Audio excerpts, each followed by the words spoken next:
যা গরম হয়, হ্যাঁ কলকা দিচ্ছে।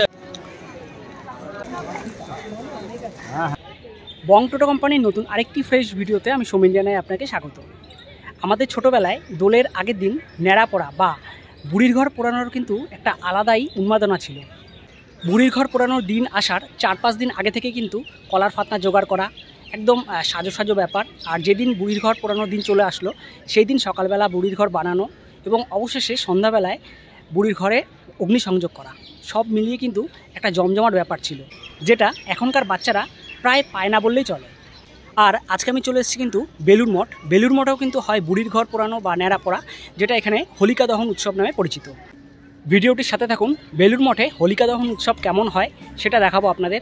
সাথে এই হোলিকা দহন উৎসবের একটি পৌরাণিক ব্যাখ্যা রয়েছে, সেটি কি সবটাই জানাবো। তো দেখতে থাকুন ভিডিওটি। এটি হলো বেলুড় মঠের মেন গেট। আর এখানে একটা বোর্ড রয়েছে, দেখুন এখানে গেট খোলা এবং বন্ধ করার একটা টাইমিং রয়েছে, আপনারা পজ করে দেখে নেবেন, কারণ যে কোনো সময় আসলে কিন্তু গেট খোলা পাবেন না।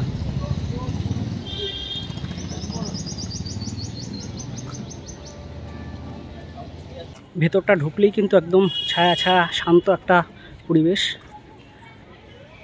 প্রতিদিনই প্রচুর মানুষ এখানে আসেন, আজকেও এসছেন। কিছুটা এগিয়ে আসলে ডান দিকে কিন্তু একটা ওয়াল পাবেন।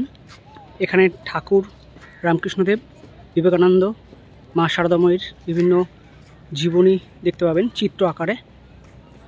আর বাদিকে দেখাই, এই জায়গাটা কিন্তু আপনারা বেলুড় মঠে আসলে অবশ্যই আসবেন। এটি হলো রামকৃষ্ণ সংগ্রহ মন্দির। টাইমিংটা এখানে রয়েছে।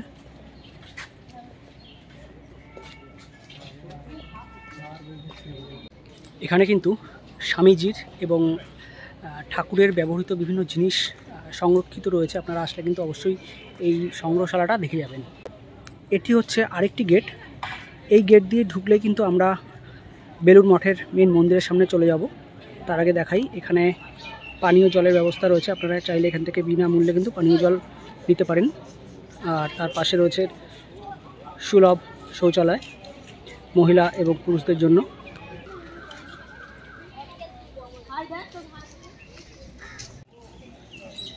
চলে এলাম বেলুড় মঠ মেন মন্দিরের একদম সামনে। অপূর্ব এই মন্দির। আর এই মন্দিরে কিন্তু বিভিন্ন শিল্পশৈলীর নিদর্শন পাওয়া যায়। বেলুড় মঠের A to Z ইনফরমেশান নিয়ে একটি ভিডিও রয়েছে, যেমন কিভাবে আপনারা এখানে আসবেন, এখানকার যে ভোগ প্রসাদ গ্রহণের নতুন নিয়ম 2025 সালে, সেই নিয়মটি কী রয়েছে, ভোগের কুপন মূল্য কত, কখন সংগ্রহ করতে পারবেন ভোগের কুপন, কোথা থেকে কুপন সংগ্রহ করবেন, এই সমস্ত কিছু নিয়েই একটি কমপ্লিট ভিডিও আছে আমাদের চ্যানেলে, চাইলে দেখে নিতে পারেন।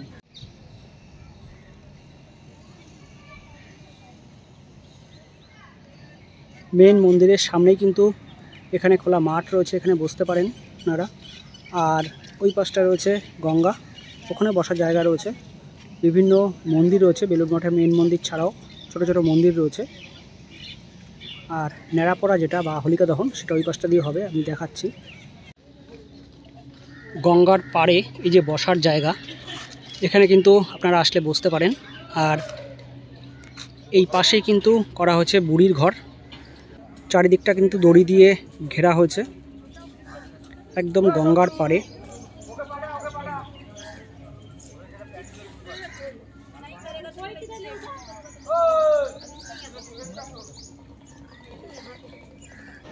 এখন প্রায় সন্ধ্যা, আমি এসেছিলাম কিন্তু বিকেলে। আর এখানে যেটা শুনলাম, সেটা হোলিকা দহন যে উৎসব বা ন্যাড়া পড়া, সেটা শুরু হবে এখানে যে সন্ধ্যা আরতি হয় সন্ধ্যাবেলায়, সেই সন্ধ্যা আরতির পর শুরু হয়ে গেছে বেলুড় মঠের সন্ধ্যা আরতি। আর যারা ভেতরে ঢুকতে পারছেন না বা ভেতরে বসতে পারছেন না, তারা বাইরের থেকে কিন্তু এই জায়ান্ট স্ক্রিনে সন্ধ্যা আরতি দর্শন করতে পারেন।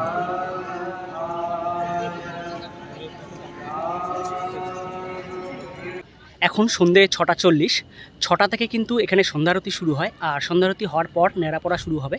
আমি কিছুটা সময় ভেতরে ছিলাম, যারা আসেননি তারা একবার বেলুড় মঠের সন্ধ্যারতি দেখবেন। আমি আগে বেলুড় মঠের সন্ধ্যারতি দেখিনি, কিছুটা সময় ভেতরে ছিলাম। কিছু কিছু মুহূর্ত না মানে এক্সপ্রেস করা যায় না, একটা অসাধারণ আধ্যাত্মিক পরিবেশ ভেতরে তৈরি হয়। মানে মন ছুঁয়ে গেল, দারুণ দারুণ লাগলো আমার। আর কিছুক্ষণ পরেই কিন্তু শুরু হয়ে যাবে হোলিকা দহন। প্রচুর মানুষ এখানে চলে এসছেন, একদম লাইন দিয়ে দাঁড়িয়ে পড়েছে, বসার জায়গা রয়েছে, আর স্বামীজিরা এক এক করে আসছেন। চলুন যাওয়া যাক। হোলিকা দহন শুরু হওয়ার আগে বেলুড় মঠের স্বামীজিরা খোল করতাল সহযোগে কীর্তন শুরু করলেন।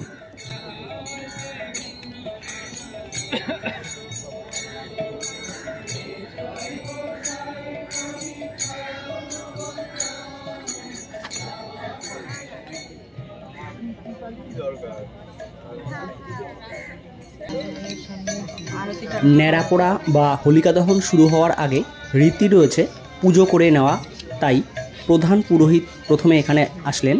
তারপর অন্যান্য স্বামীজিরা পুজোর বিভিন্ন সামগ্রী নিয়ে প্রবেশ করলেন।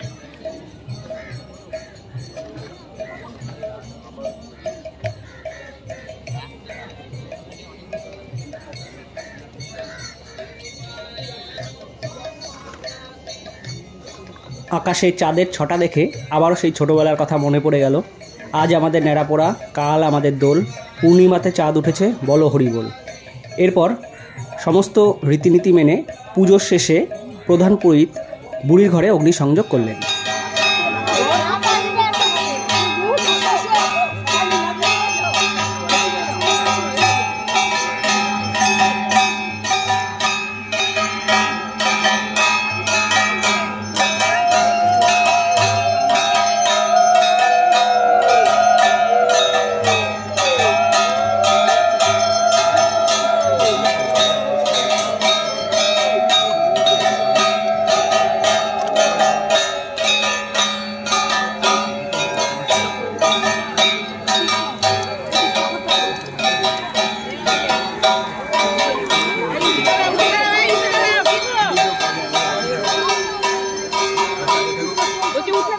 এবার বলি হোলিকা দহনের পৌরাণিক ব্যাখ্যাটি।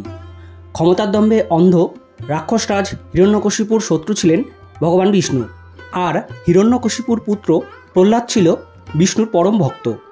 সারাদিন বিষ্ণুর নামে মেতে থাকত বালক প্রহ্লাদ, যা পিতা হিরণ্যকশিপুর কাছে চরম বিরক্তির কারণ ছিল।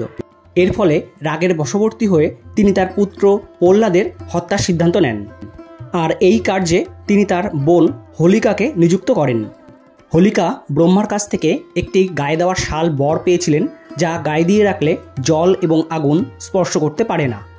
সেই মতো শালের ভরসায় প্রহ্লাদকে কোলে নিয়ে হোলিকা আগুনের মধ্যে বসে পড়ে, কিন্তু আগুনে প্রবেশ করতেই সেই শাল হোলিকার গা থেকে উড়ে গিয়ে পড়ে প্রহ্লাদের গায়ে। ফলে আগুনে পুড়ে ছাই হয়ে যায় হোলিকা, আর বেঁচে যায় প্রহ্লাদ। এই থেকেই হোলিকা দহন প্রথার উদ্ভব। যদিও হোলিকা দহনের আরও একটি তাৎপর্য রয়েছে। হোলিকা দহনের মাধ্যমে অশুভ শক্তিকে পুড়িয়ে বা বিনাশ করে শুভ শক্তিকে আবাহন করা। তো ভিডিওটি ছিল এই পর্যন্তই। কেমন লাগলো ভিডিওটি কমেন্ট করে জানাবেন। যদি ভালো লেগে থাকে একটা লাইক করবেন, আর আমাদের চ্যানেলে নতুন হয়ে থাকলে চ্যানেলটি সাবস্ক্রাইব করে পাশের বেল বাটনটি প্রেস করে রাখবেন। ধন্যবাদ, দেখা হচ্ছে সামনের নতুন ভিডিওতে।